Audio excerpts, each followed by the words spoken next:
So hello everyone, welcome back to channel. कैसे हो आप सब? आई होप सब बढ़िया होंगे, अपनी पढ़ाई काफी अच्छे से कर रहे होंगे। तो आज मैं लेकर आया हूँ आपके लिए डीबीएमएस का लेक्चर 8 और मतलब यूनिट 1 का हमारा लेक्चर 8 है। और इसके अंदर हम देखने वाले हैं हमारा एक्सटेंडेड ईआर मॉडल और उसके फीचर्स। हमने इससे पहले जो लेक्चर थे उसमें ओवरव्यू से लेकर हमारा जो प्राइमरी कीज है यानी कि कीज का जो कॉन्सेप्ट है वो हमने कंप्लीट कर लिया था। और हमने ये जो रिलेशनशिप्स ऑफ हायर डिग्री है ये भी कंप्लीट कर चुके हैं। और हम इस वीडियो के अंदर क्या देखेंगे, जनरलाइजेशन, एग्रीगेशन और एक्सटेंडेड ईआर मॉडल को कंप्लीट कर लेंगे। ठीक है। सो नेक्स्ट जो लेक्चर आएगा उसके अंदर हम ईआर डायग्राम का जो टेबल में कन्वर्ट कैसे करते हैं वो देखेंगे। और ईआर डायग्राम का एक हमारा प्रीवियस ईयर क्वेश्चन है बहुत इंपॉर्टेंट, वो हम कवर कर रहे होंगे। ठीक है। सो नेक्स्ट लेक्चर में आपकी यूनिट कंप्लीट हो जाएगी। चलो वीडियो को स्टार्ट करते हैं बिना देरी करे। सबसे पहले बात करते हैं एक्सटेंडेड ईआर डायग्राम होता क्या है, उसकी जरूरत कैसे पड़ी। सबसे पहले तो देखो, पहले जो हमारा ईआर डायग्राम है उसके अंदर हम कोई भी अगर मॉडल बनाते हैं तो हर एक एंटिटी के लिए एक रेक्टेंगल आता है और हर एक एट्रीब्यूट के लिए सर्कल आता, ओवल आता है। और उसमें हम चीजें डिफाइन करते हैं। ठीक है। उनके बीच में अगर हमें रिलेशनशिप दिखानी है तो हम डायमंड बॉक्स का यूज करते हैं। ठीक है। तो देखो ये होता है हमारा ईआर डायग्राम। और हम इससे अगर बहुत बड़े सॉफ्टवेयर में बनाए, ठीक है, बहुत बड़े अपना कोई भी सिस्टम के लिए बनाए तो वहां पर बहुत सारी एंटिटीज होती हैं, बहुत सारी आपस में रिलेशनशिप्स होती हैं और बहुत सारे उनके एट्रीब्यूट्स होते हैं। ठीक है। सो ये क्या हुआ कि आज के टाइम पे क्या है, डेटा की कॉम्प्लेक्सिटी बहुत ज्यादा बढ़ चुकी है। तो इसका यूज क्या है, ज्यादातर हो नहीं पा रहा। तो किसका मतलब किसका नाम आता है, हमारा आता है एक्सटेंडेड ईआर डायग्राम, जो कि इस प्रॉब्लम को सॉल्व कर रहा होता है। ठीक है।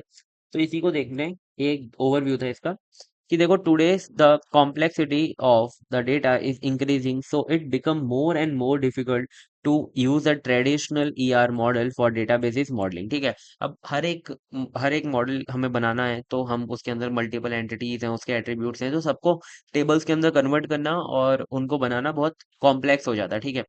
So to reduce this complexity of modeling, we have to make improvement or enhancement to existing ER model. ठीक है। To make it able to handle the complex application in a better way.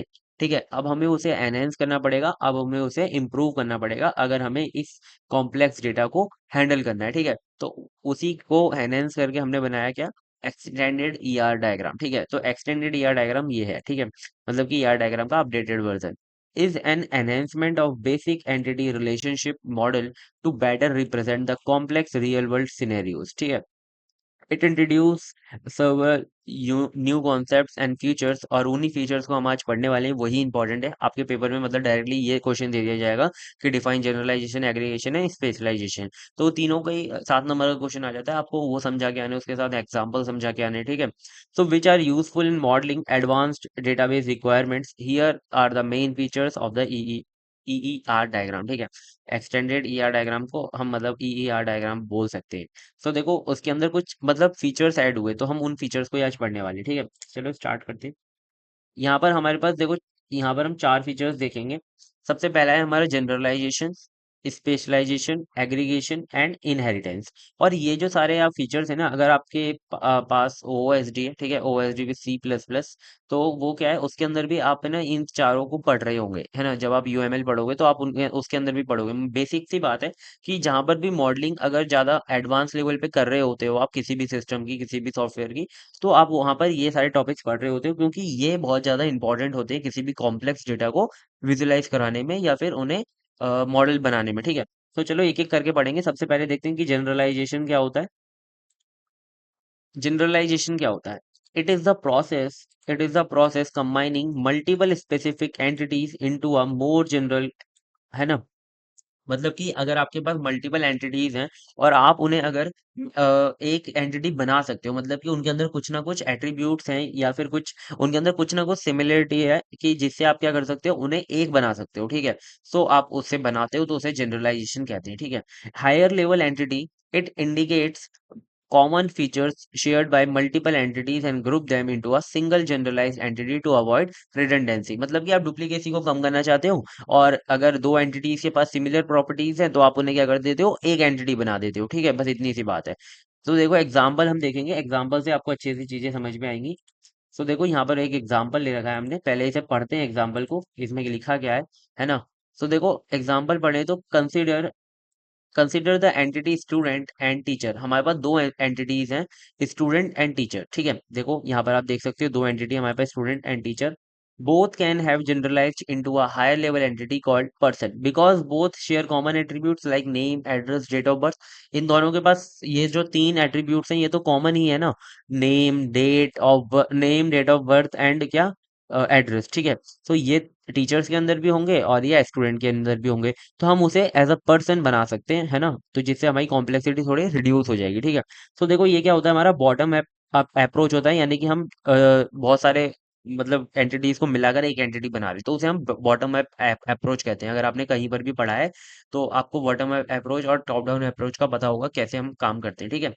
तो देखो why it matters, इसकी जरूरत क्या पड़ी। It simplify the data model by reducing duplication of shared characteristic across multiple entities. ये इतना ज्यादा इंपॉर्टेंट नहीं है, देखो आपको मैं बताऊं, तो ये जो वाई इट्स मैटर है मैंने इसके लिए लिख रखा है क्योंकि आपके पास पेपर में लिखने के लिए ज्यादा कंटेंट हो। बेसिकली जनरलाइजेशन का तो छोटा सा कॉन्सेप्ट है कि आप दो एंटिटीज अगर सिमिलर एट्रीब्यूट्स, सॉरी, दो एंटिटीज अगर सिमिलर एट्रीब्यूट्स या प्रॉपर्टीज को कंटेन करती है तो उन्हें एक बना दो, ठीक है। तो उसी को हम जनरलाइजेशन कहते हैं, लेकिन उसके अंदर हमें लिखने के लिए बहुत सारा कंटेंट चाहिए। तो आप पहले उसकी प्रॉब्लम बताओ, उसे वो कैसे सॉल्व कर रहा है वो बताओ, उसके साथ एक एग्जाम्पल दे दो, ठीक है। तो यही था इसका कॉन्सेप्ट। नेक्स्ट देखते हैं specialisation is like opposite of generalisation, ठीक है। It is opposite of generalisation, it breaks down general entity into more specific sub entities, ठीक है। सो बेसिक सी बात है कि अगर आप बहुत लो लेवल पे डिजाइन कर रहे हो और आप चाहते हो हर एक एंटिटी का एट्रीब्यूट हो, हर एक एंटिटी अच्छे से डिफाइन हो, तो आप स्पेशलाइजेशन का यूज करते हो। स्पेशलाइजेशन नाम से बताए स्पेशलाइज है, मतलब कि हर एक एंटिटी को स्पेशल तरीके से ट्रीट करेगा, ठीक है। This allows us to represent entities with additional specific attributes and behaviors that differentiate them from a general entity. Basic सी बात है, अगर आपके पास एक पर्सन एंटिटी है, आप उसे स्पेसिफिकली डिफाइन कर दो कि ये स्टूडेंट है या ये टीचर है, तो वो स्पेशलाइजेशन में आ जाता है, ठीक है। तो हम यहाँ पर भी एग्जांपल देखते हैं कि starting with the general entity vehicle, हमारे पास एक जनरल एंटिटी है व्हीकल, ठीक है। अब नहीं पता व्हीकल कौन सा है, ठीक है। We can specialise into a car, bike, scooter, like बहुत सारी चीजों में हम उसे स्पेशलाइज कर सकते हैं। बहुत सारे व्हीकल्स होते हैं, ठीक है। वो share general attributes like brand, model, है ना, ये दो चीज तो सबके पास ही होंगी, लाइक नेम, उसकी नंबर प्लेट, और फिर मतलब बहुत सारी चीजें हो सकती हैं उसके अंदर, ठीक है। But car might have additional attributes like number of doors, and bike might have type of handle bar, ठीक है। तो देखो यहाँ पर क्या है, यहाँ पर डोर्स की बात हो रही होगी, यहाँ पर हैंडल बार्स की बात हो रही होगी। तो हमें इसे क्या करना पड़ेगा, स्पेशलाइज तो करना पड़ेगा। अगर हम उसे जनरलाइज कर देते हैं तो ये जो कुछ प्रॉपर्टीज हैं वो उन्हें हम डिफाइन नहीं कर पाते, ठीक है। तो जनरल स्पेशलाइज करने का ये क्या है, एक वो है एडवांटेज है, ठीक है। तो देखो इसका मैंने एक डायग्राम भी बना रखा है, उसे भी देख लेते हैं। व्हाई इट मैटर्स, ये आप पढ़ लेना। तो देखो एक डायग्राम क्या है, व्हीकल है, व्हीकल को हमने दो पार्ट में डिवाइड कर दिया, कार एंड बाइक। वहां पर हम ऊपर जा रहे थे, यहाँ पर हम नीचे आएंगे, ये है हमारा टॉप डाउन अप्रोच, ठीक है। तो इसमें क्या करें, व्हीकल को दो में डिवाइड कर दिया, कार एंड बाइक। अब आप कार को अलग डिफाइन करो, बाइक को अलग डिफाइन करो, तीनों की अलग अलग, दोनों की अलग अलग टेबल बनाओ, ठीक है। चलो आगे देखते हैं एग्रीगेशन। तो ये दोनों तो बहुत इजी था टॉपिक, है ना, दोनों मतलब अगर आपको याद भी हो जाएंगे आराम से, ठीक है। अब हम बात करते हैं एग्रीगेशन की, एग्रीगेशन होता क्या है। एग्रीगेशन भी बहुत इंपॉर्टेंट टॉपिक है। सो देखो, it is use to represent a relationship as an entity, मतलब कि आप एक रिलेशनशिप को, मतलब कि किसी दो बंदों के बीच में अगर कोई रिलेशनशिप है, बंदों दो एंटिटीज के बीच में अगर कोई रिलेशनशिप है, तो आप उसे as a single entity work काम ले सकते हो। मतलब कि जैसे एम्प्लॉय और प्रोजेक्ट के बीच में क्या है, एक रिलेशनशिप है। कौन से रिलेशनशिप है, वर्क्स ऑन, एम्प्लॉय क्या करते हैं, काम करते हैं प्रोजेक्ट के ऊपर, ठीक है। तो आप इन दोनों को मिलाकर एज अ सिंगल एंटिटी काम ले सकते हो, तो उसे हम क्या कहते हैं, एग्रीगेशन कहते हैं, ठीक है। It allows you to treat a relationship between entities as a higher level entity, ठीक है, इसी को हम कहते हैं higher level entity, which can then be which can then be related to other entities, ठीक है। और आप उससे रिलेट भी करा सकते हो अदर एंटिटीज के साथ, मतलब उन दो देखो, एक तो एंटिटी, ये दोनों के दोनों जो मिलाकर हमने एक एंटिटी बनाई, और अब आप इस पूरी की पूरी एंटिटी को किसी और एंटिटी के साथ रिलेट भी करा सकते हो, ठीक है। This is useful when you have complex relationships that involve multiple entities and you want to simplify our modularize the ER diagram, मतलब कि अगर आपके पास बहुत कॉम्प्लेक्स रिलेशनशिप आ चुकी है और आपको उसे किसी और के साथ रिलेट कराना है, तो आप भाई इसका यूज कर सकते हो, ठीक है। तो चलो एग्जांपल से समझते हैं। वैसे आपको समझ में आ गया होगा, है ना, आप बहुत समझदार हो इस वजह से। तो देखो एग्जांपल क्या है, suppose we have entities employee and project. हमारे पास दो एंटिटी हैं, एक तो है एम्प्लॉय और एक क्या है प्रोजेक्ट, ठीक है। सो देखो उन दोनों के बीच में रिलेशनशिप क्या है, वर्क्स ऑन, उन दोनों के बीच में क्या है रिलेशनशिप, वर्क्स ऑन, की एम्प्लॉय वर्क करता है प्रोजेक्ट के ऊपर, ठीक है। अब देखो if manager is supervising the relationship between employee and project, ठीक है।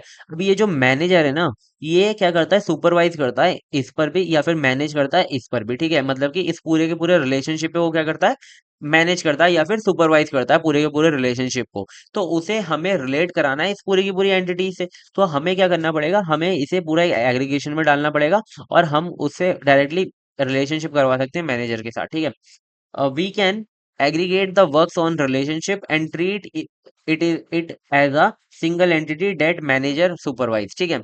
यहाँ पर हम मैनेजर की जगह, मैनेज की जगह सुपरवाइज भी लिख सकते हो अगर आप चाहो तो, ठीक है। सो देखो यहाँ पर हम क्या कर रहे हैं, यहाँ पर बेसिकली आपको समझ तो आ गया होगा कि हमारी ये जो पूरी की पूरी दो जो एंटिटी थी वो एक रिलेशनशिप में बनी हुई थी। अब हमने इस रिलेशनशिप को क्या किया, हमने पूरी एंटिटी के अंदर बदल दिया। एंटिटी को किसे डिफाइन करते हैं, रेक्टेंगुलर से, तो हमने रेक्टेंगल में इसे बदल दिया, ठीक है। और अब हम इस पूरी की पूरी एंटिटी को किसी के साथ भी क्या करा सकते हैं, रिलेट करा सकते हैं। तो हमने इसे रिलेट करा दिया किसके साथ, मैनेजर के साथ। तो इसी को हम कहते हैं, क्या कहते हैं, एग्रीगेशन कहते हैं। और या फिर आप ये कह सकते हो, अगर हम बड़े किसी बड़े से मतलब बड़े एक रिलेशनशिप को छोटी से एक मॉडल में बदल दें तो उसी को हम एग्रीगेशन कहते हैं, ठीक है। सो आई होप आपको क्लियर होगा, है ना, एग्जांपल के साथ। नेक्स्ट आता है आपका इनहेरिटेंस। इनहेरिटेंस आपने कितनी बार पढ़ लिया है ना, इनहेरिटेंस आपने ऊप्स में पढ़, जावा में पढ़ लिया होगा, शायद पीपीएस में था क्या नहीं, उसमें पढ़ा होगा। ऊप्स के कॉन्सेप्ट में आता है, ठीक है। तो इनहेरिटेंस क्या है, it is a concept borrowed from oops, ठीक है, मतलब कि object oriented programming and refer to how a specialised entity inherit attribute and relationship from a generalised entity. The specialised entity can also have its own unique attributes, ठीक है। अब देखो यहाँ पर मतलब मैं आपको सीधी सी बात बताता हूँ कि इनहेरिटेंस एक हमारा ऐसा कॉन्सेप्ट है जो कि ऑब्जेक्ट ओरिएंटेड प्रोग्रामिंग से लिया गया है, ठीक है। अब देखो इसके अंदर क्या होता है कि हमारे जो ऐसी एंटिटी होती है, एक हमारी एक एंटिटी ये हो गई, एक एंटिटी ये हो गई, आप ऐसे समझो, ठीक है। तो ये हमारी क्या है, ये हमारी पेरेंट एंटिटी है, ठीक है। और ये हमारी क्या है, चिल्ड्रन एंटिटी है। तो हम इसे क्या करें, हम जो चिल्ड्रन एंटिटी है इसे इनहेरिट करा लें किससे, पेरेंट्स एंटिटी से। तो क्या हो जाएगा, चिल्ड्रन एंटिटी के पास ऐसी एट्रीब्यूट्स भी बचेंगे जो कि पेरेंट्स एंटिटी के पास होंगे, ठीक है। जो एट्रीब्यूट पेरेंट एंटिटी के पास होंगे वो तो चिल्ड्रन एंटिटी के पास होंगे ही। और आप उसके साथ साथ स्पेशलाइज एंटिटी है ना, उसके साथ आप उसके साथ साथ यूनिक एट्रीब्यूट्स को भी ऐड कर सकते हो चिल्ड्रन एंटिटी के अंदर, ठीक है। जैसे कि मैं आपको एक एग्जांपल से समझाता हूँ कि हमारे पास एक एंटिटी है पेरेंट, ठीक है, एक हमारे पास एंटिटी है पेरेंट। और पेरेंट के पास क्या क्या है, एक तो है नेम, एक है एज, एक है फोन नंबर, ठीक है। अब हमने इसको इनहेरिट करा लिया किसके साथ, चिल्ड्रन के साथ, ठीक है। अब ये जो चिल्ड्रन एंटिटी है इसके पास, ये जो चिल्ड्रन एंटिटी है इसके पास ये तीनों जो एट्रीब्यूट्स है ना, नेम, एज और फोन नंबर, ये तो तीनों होंगे ही, ठीक है। मतलब कि आप लिखो या मत लिखो ये तो होंगे ही उसके पास। लेकिन अगर आप चाहो उसके साथ कोई और एंटिटी एट्रीब्यूट ऐड करना, लाइक मैं इसके साथ चाहता हूँ कि इसके साथ इसकी एक हाइट ऐड हो जाए और एक वेट ऐड हो जाए, ठीक है। और इसके क्या हो जाए, स्कूल का नेम भी ऐड हो जाए, ठीक है।